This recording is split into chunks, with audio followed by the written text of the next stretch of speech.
So, Mast and Anchor is now out with this new update patch, even though they haven't really revealed the skill kit. They are already in Wikipedia. So, we have Mast here and Anchor. Our skill details is very loaded, not too much, but it is slightly complicated because there is some synergy between them. We have Mast here who gets drunk whenever you start getting full stage burst. So she gets drunk and then it stacks up to 3 times. And then basically each time you get into burst stage 1, she gets like an extra stack of that drunk. But the thing is, if she is at max stacks, is how we understood this, is she'll get the hangover and then she gets stunned for 10 seconds. And we're assuming that if you don't properly set this up, then you're gonna constantly get drunk and get hangover, and then you might have to stack up the getting drunk again. So how can you kind of solve this a little bit? Well, one thing is actually Anchor has some sort of synergy with her, and what happens is basically after you do full burst effect 3 times, she will reduce there's a stack count debuff by 1. So what that means is the way she is gonna do it is she is constantly keeping mass stacks at level 3, or goes down to level 2, and then the next burst stage it goes back up to level 3 again. And why do we want to keep mass stacks at basically, why do we want her to keep being drunk? We don't want her to be sober at all. And the reason for that is because her being drunk gives us a lot of buffs. So whenever we're entering burst stage 3, we have a multiplier here for distributed damage and reloading speed. And then whenever she bursts also, there's a multiplier here for the attack. So based on how drunk she is how much how much buffs we're gonna get. So you want her to be at max sex as much as possible, but you don't want her to be hangover. You don't want her to be sober. Okay. So that's the gameplay with them. There's like that kind of synergy between them. Anchor kind of keeps it at like level 2 of drunkenness, and then Mask keeps getting drunk every single time it bursts, and that way she can give a lot of buffs. Now there's a lot of words in here, so what I kind of did is I kind of shorted it down. So this is what's happening. Masked, whenever she's drunk, this is the passive. She does debuff herself by hit rate, and this is stacking. So she's a machine gun, but the accuracy is gonna suffer.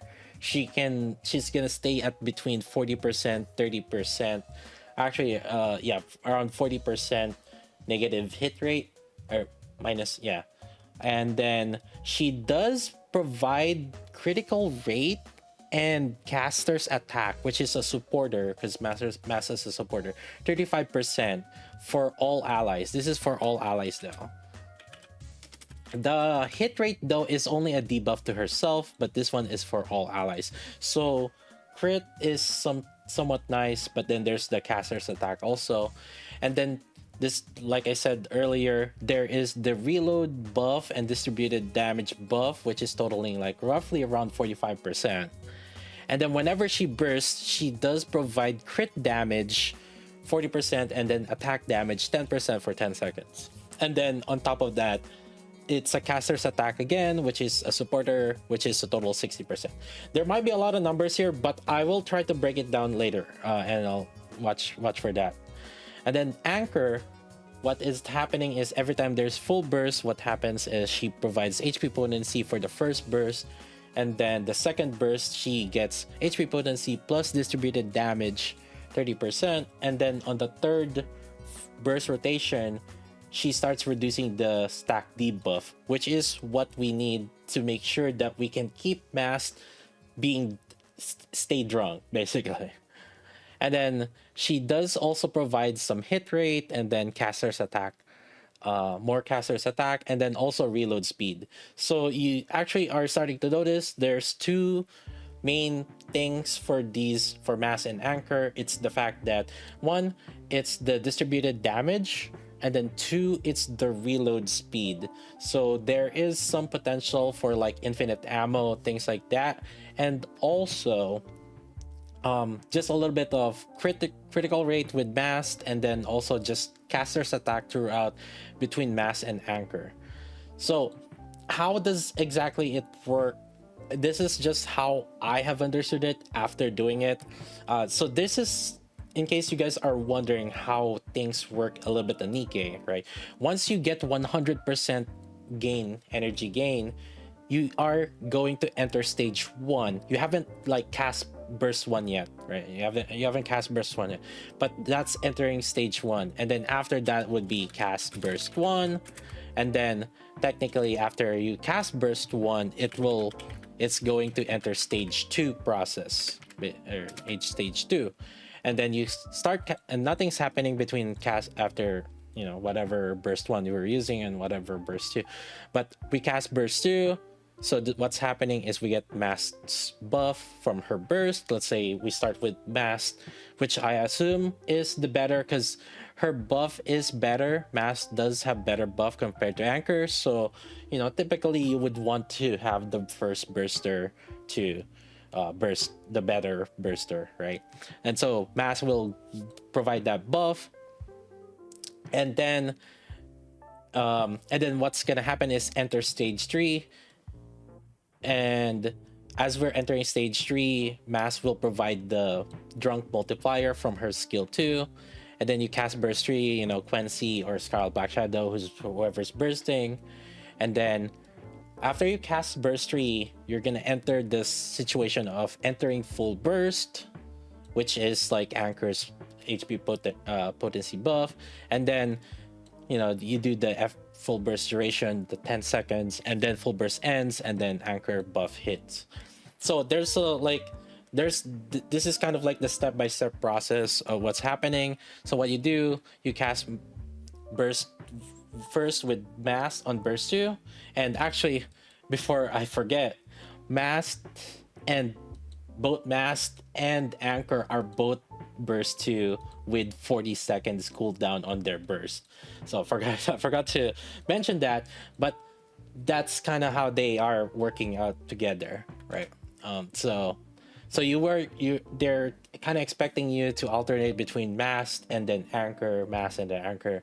And so what's gonna happen on the second burst rotation, you'll do Anchor this time around on her burst, and then same thing, Mast will get her drunk buff, and then constantly, and then full burst 3. This is where I mentioned when you start lowering, Anchor starts lowering the drunkenness for Mast. So what's gonna happen is, as this is really what the step-by-step is from how I have understood it, you get the Mast, as you're entering burst stage 1, Mast gets drunk, and then you cast Mast's burst, and then so you get her buff, which is the multiplier of this one, the caster's attack, and then also crit damage and attack damage.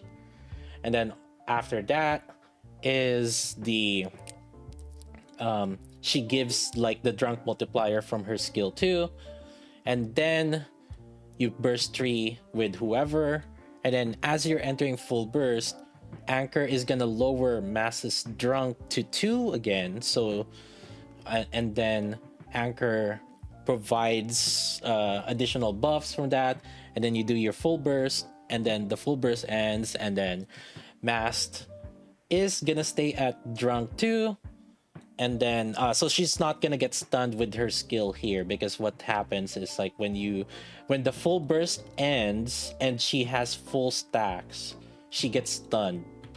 But then because Anchor is lowering it before the full burst ends, she doesn't get stunned. That's how I understood how it's working, and that's how the synergy between Mast and Anchor is going. So for Mast in particular, actually, she does need Anchor But Anchor doesn't need Mast. Anchor can partner with Helm. So in particular, there is like a synergy here for Anchor where she starts like healing every time you're entering full burst for and affects all allies. She starts like healing people here. But she doesn't have to be with Bast. It is saying here as long as it's an ally from the same squad, which is like Helm, right? Or maybe another copy of her. Or the regular Mast. So there's that. And then basically just flip flop between Mast and Anchor. And again, constantly what's gonna happen is Mast is gonna stay providing buffs that are level 3, but then she goes down to level 2 as you're doing full burst rotation. That's how I understood it. Mass will stay drunk 2 and 3, but the buffs are staying at level 3. Now, what exactly, how much are the buffs total? Because there's like so many buffs out there. So I kind of did this, I wrote it down. What are the consistent buffs or like near uptime, 100% uptime, or like every burst rotation, it gets refreshed?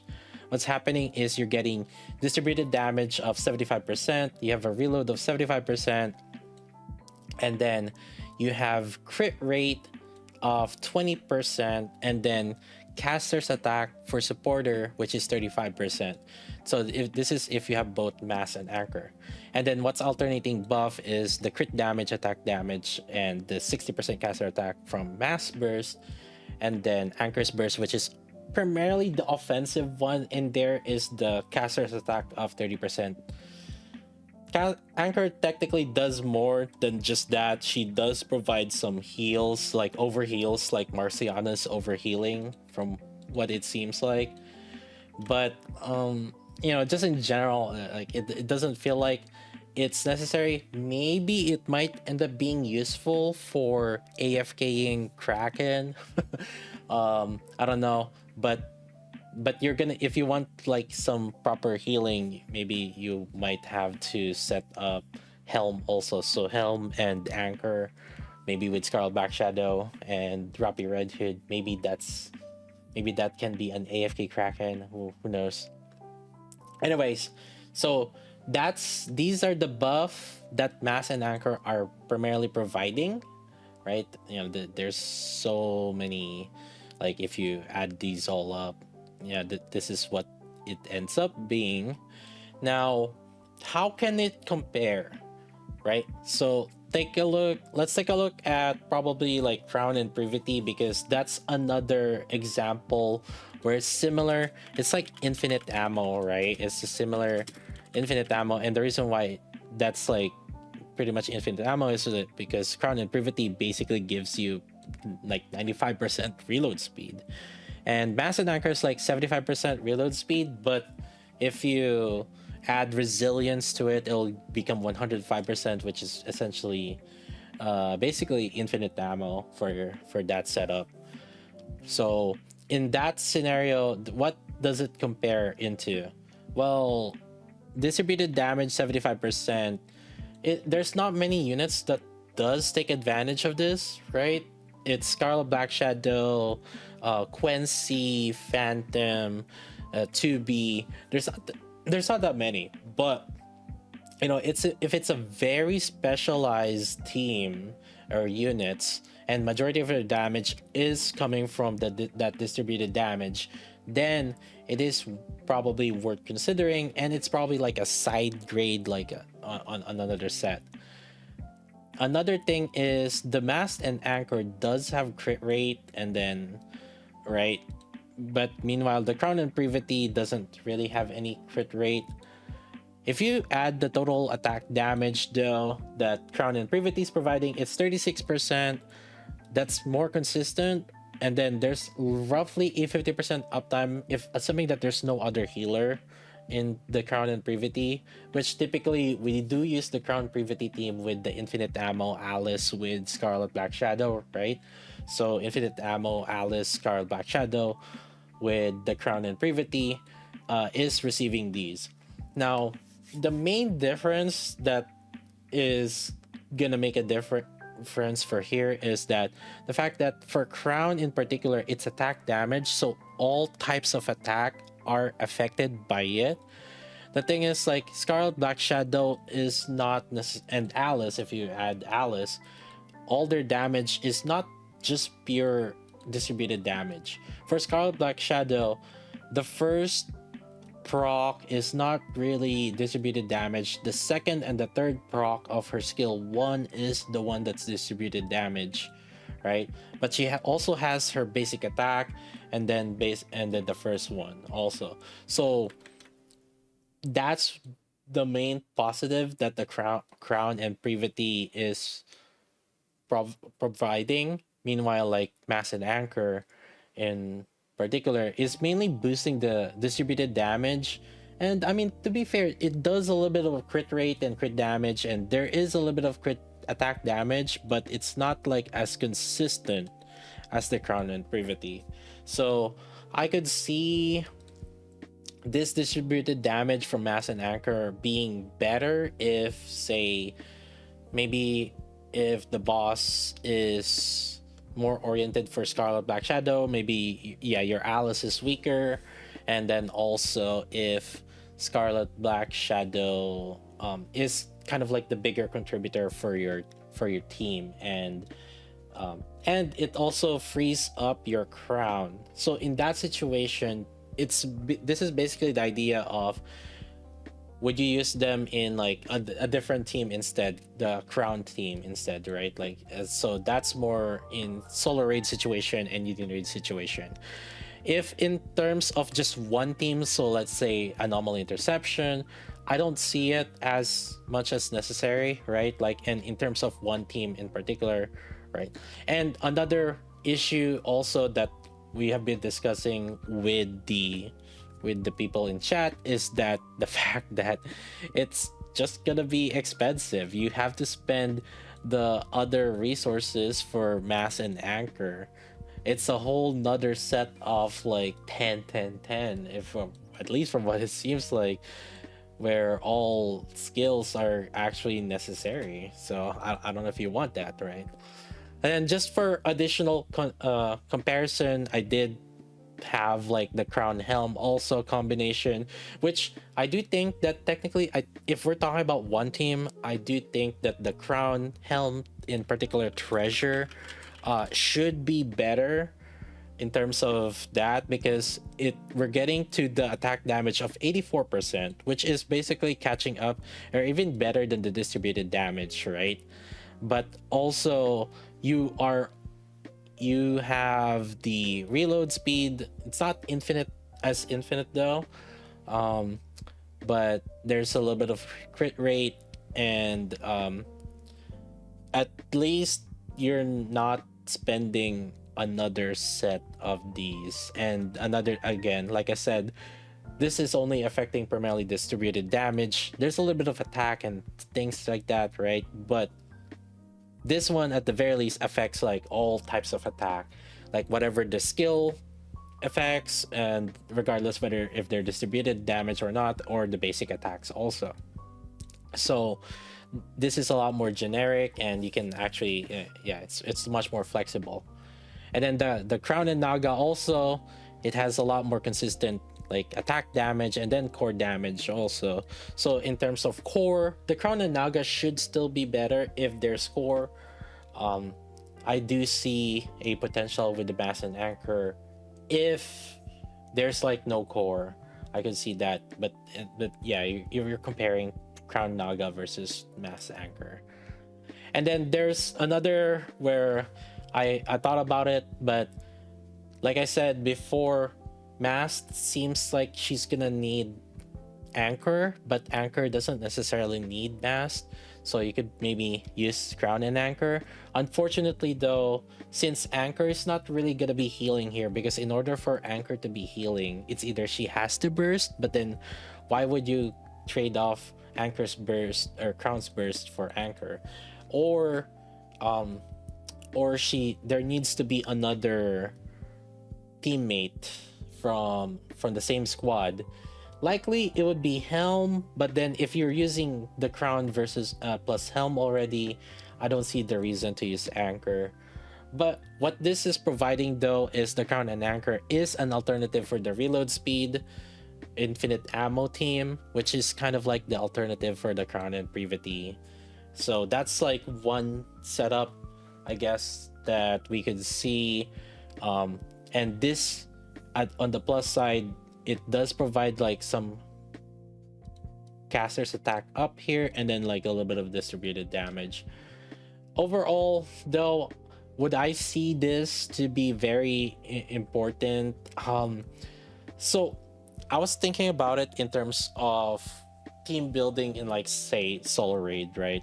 Where would we put like the Mast and Anchor? There's two teams, right, that I can see. One is the distributed damage, where you're gonna put it with like Quency and Phantom, with Dorothy's or Volume.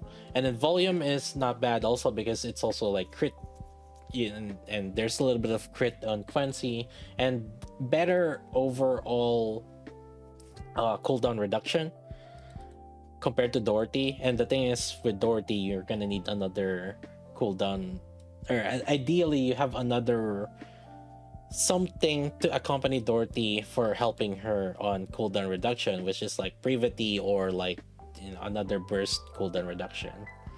So yeah, or you could use with Mast and Anchor the SBS Alice with infinite ammo, and then any burst one, right? Could be litter, scarlet black, or not scarlet black shadow, rapi red hood, or whichever have you. So I would say that's kind of like where I see it. And basically what it does is it'll open up another for the waters raids, in particular water solar raid. But or if you're gonna end up having to hit twice in water in union raid, that's something to that we can also consider. But yeah, that's where I primarily see them.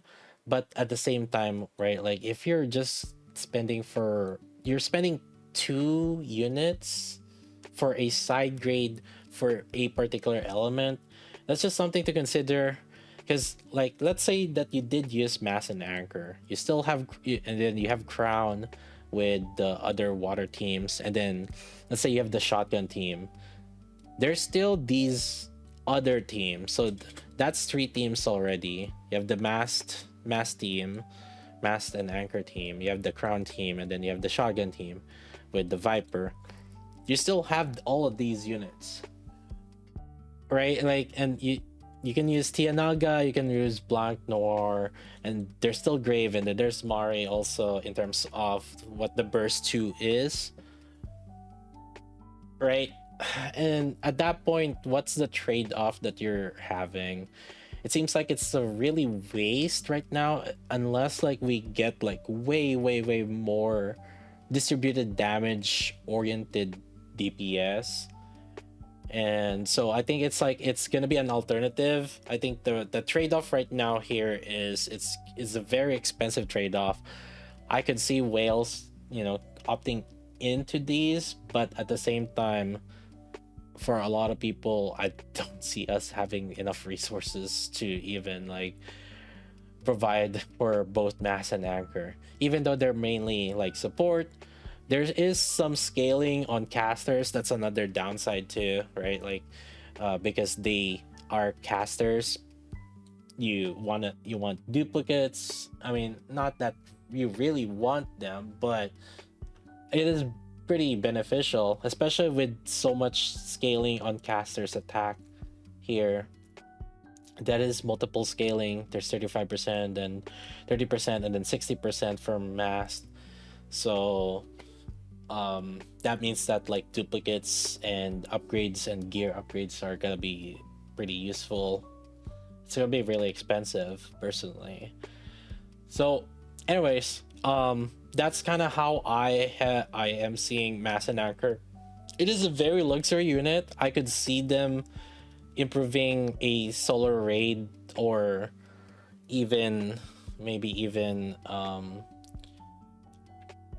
a union raid performance, if you end up having to be a person that's like a specialist on water for some reason. but it's a very expensive setup, and I personally, uh, would I do it? I have way more other water units that I have to invest on right now. It's gonna be in the back burner, at least for me. Yeah, yeah. I still have to invest on winter guillotine and phantom for this upcoming solar raid, and also like actually viper. Yeah. It is a second infinite ammo team. That is true. So that is actually not bad. So high investment is required.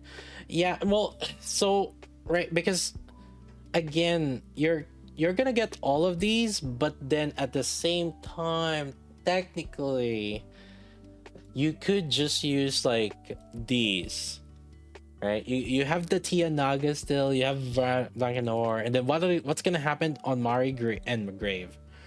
The plus side on them is the fact that they do have healing, right? In particular, Anchor is providing the healing.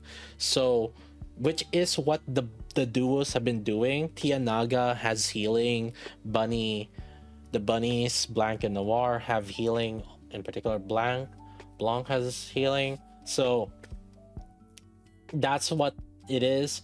And it is like the Elysian duo that we're looking for, but it looks good, but at the same time, like it's an expensive looking good. I don't know. Anyways, this is the Elysian that you guys have been looking for. I mean, what do you guys? I mean, what do you guys plan to do? I guess you'll pull. I mean, I'm gonna pull. Obviously, I'm just gonna get at least like one copy of them, but it's gonna be a really expensive and maybe at best side grade. And then really in terms of Nikke, it's really weird because in terms of Nikke, the most vulnerable, like susceptible to being changed out of meta are supports instead of DPS. And the reason for that is because we have to set up, like in terms of solar raid, at the very least for each element we have to set up like 5 teams, and then each team will have like at least 2 DPS. So DPS have a little bit more longevity in terms of that, because we have to, for each elemental solar raid, we're setting them up. But support, they're constantly being changed. I mean, there's different archetypes that are also like just overpowering, right? We have litter, we have crown, and technically Tove on the shotgun team has been consistent. But you know, how many times have we replaced the team 4 team 5 like burst? You know, we had novel at one point, actually. You know, let me see, in terms of burst too, right? We had, yeah, we Leona wasn't even getting consistently used for the shotgun team because we end up using Tianaga or Blanc and Noir. And then we used to have Biscuit, right? Biscuit with like, or sometimes it was elegg. And then there was a point where we did use Mast. Actually, we did use the regular Mast. We have used regular Guilty. We have used Rem also for like 1-2 raids. And then we actually did use Foley before. We have used Dala. We have used like, we have used Marciana, actually, and we have used Summer Rosanna, and we have used Summer Helm. So the bursts too have been consistently changing. Burst one though has been consistently not changing, right? Like when we had the real ones, right?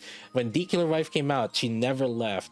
Litter, she never left. Volume has been relevant for the longest time, even though we keep saying that critical rate is like useless, right?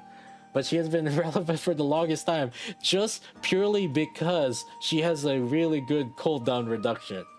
It's just right. Dorothy, technically, she did get some use, but unfortunately she did get outscaled because of Rouge. Thanks to Rouge, she just kicked Dorothy out. We did use Summer Sakura, or not Summer, regular Sakura before. Noise was used also before. It was a Sakura Noise before. Miranda was used, yeah. But I feel like there were a lot more on the burst 2. And if it's OP, like they stay, like, crown, litter. But if it's just kind of iffy, like if it ends up just being like a side grade, they tend to just not last that long. I think the biggest issue is the fact that their reliance to each other is gonna be rough here. I could see Anchor Helm, perhaps, but Mass Helm, I don't know. Yeah, Mass Helm is not gonna work out. So yeah. Poly Biscuit, yeah, Poly Biscuit was that, yeah. And then the DPSs, they have been relevant for their respective elements, though. That's the main thing, right? Like if they are in their particular element, they are kind of relevant for that. So yeah, this is just food for thought. Anyways, what's gonna happen now? Oh, Union Raid. Yeah, Union Raid is coming up. Oof. Good luck to everybody. But yeah, that's my thoughts on Mast and Anchor. Let me know what you guys are thinking about them. Are you guys gonna pull? Gonna get copy? I mean, it is what it is. But um,